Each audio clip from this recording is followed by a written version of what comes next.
A brand spanking new Nik Nanos poll gives us the first public perception peek into how Canadians view the 14-entry Conservative leadership debate. Nik is here in the studio to parse the findings, and we're joined from Vancouver for analysis by Conservative commentator Elise Mills.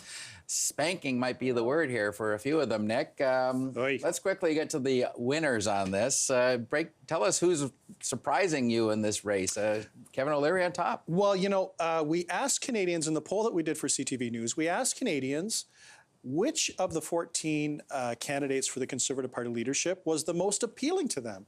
And there are, you know, I think it would be fair to say there are 4, and then there are the rest. You know, at the top of the list, you can see Kevin O'Leary at 14.6%, Michael Chong at 9.2%, Maxime Bernier 8.5%, Lisa Raitt 7.1%, and then I'd like to stop reading the list because then there are the rest. So in terms of appeal, you can see that those were the top choices at this particular point in time. Very quickly, we talk a lot about name recognition being the big factor for Kevin O'Leary, but that number for Kelly Leitch, who's got a lot of name recognition too, is very surprising, isn't it? You mean the 2.4%? 2.4%. Like yes. That's in binocular field. Not good. Not good. I don't want to get too technical. That's not a good number for Kelly Leitch. You know, and I think we should speak.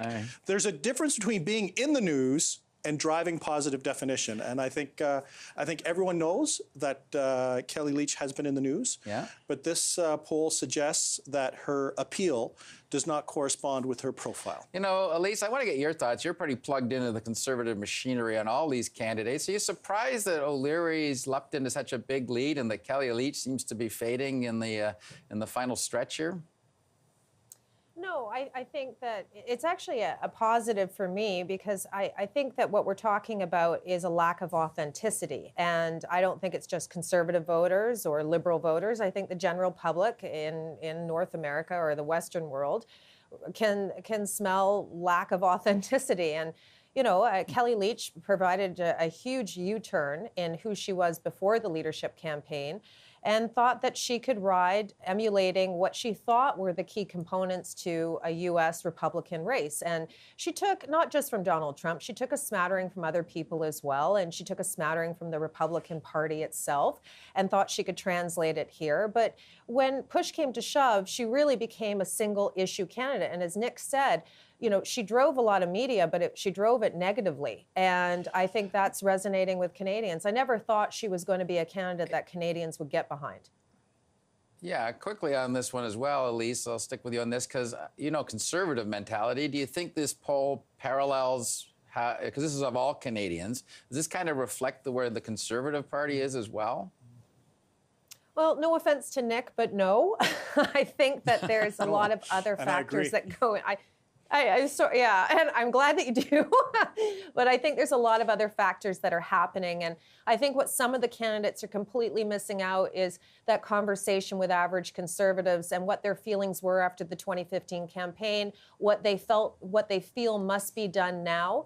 And, you know, things like endorsements and caucus support, that's not resonating with our average voter. The people that are saving up just to go to Toronto to be part of this because they're so frustrated with the way the party's gone. I'm not so sure that the candidates really fully understand who they're talking to and how regional a lot of those pockets are and how diverse it is.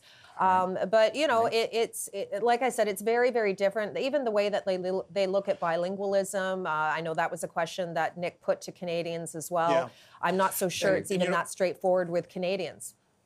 All right, yeah, you know, the reality is this does not project who is going to win or will even do well in the Conservative leadership race. However, this is actually about a more important question. Who can challenge the Liberals and potentially win an election? And, you know, for the Conservatives, that's really what this whole process is about, trying to select a new leader that has some sort of appeal that can challenge Justin Trudeau. And from these numbers, there are 4 at the top of the list. Just, at least before you jump in, Nik, bring in the bilingual poll results. That was kind of interesting, too. Yeah, we asked Canadians how likely or unlikely they were to vote for or against a candidate that could not speak both English and French. And you can see that 33% said that they were likely to vote against, another 16%, and 34% unlikely, and another 11% somewhat unlikely. So, you know, Canadians are divided on this issue. You know, I think the one key takeaway are the regional numbers. Not being bilingual is really only a factor in the province of Quebec. About 2 out of every 3 Quebecers would basically dismiss a candidate who could not speak both French and English. Now, Elise, I want to get your thoughts because I've only got a minute left. You monitored a debate last night in Quebec, and Kevin O'Leary was there. He tried to speak some French, and I'm looking at these poll numbers, and they wanted bilingual candidate, but he was getting hit pretty hard on people not thinking he's a real conservative. What did you take away from that debate?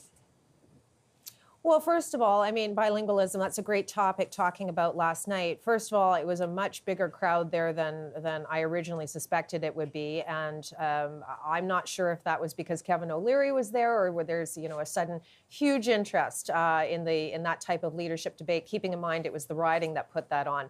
Not the best production I've ever seen, but I think it gave us a pretty clear indication to where a couple of the candidates are going. And I just want to point out Nik's numbers on bilingualism.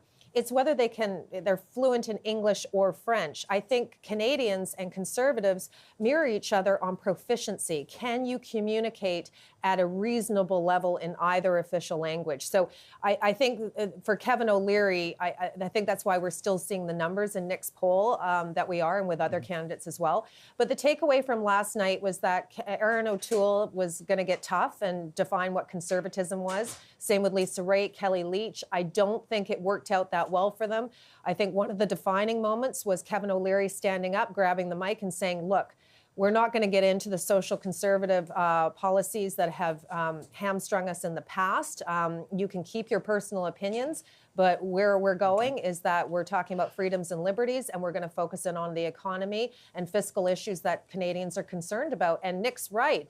That's actually the ballot box question that Nik's got in his poll. Who can beat Justin Trudeau? And today, I think for the O'Leary campaign, that he's the answer to that question.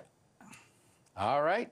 Elise, thanks for joining us. Nik, you too. We'll keep monitoring this. It's getting a little more interesting. Okay.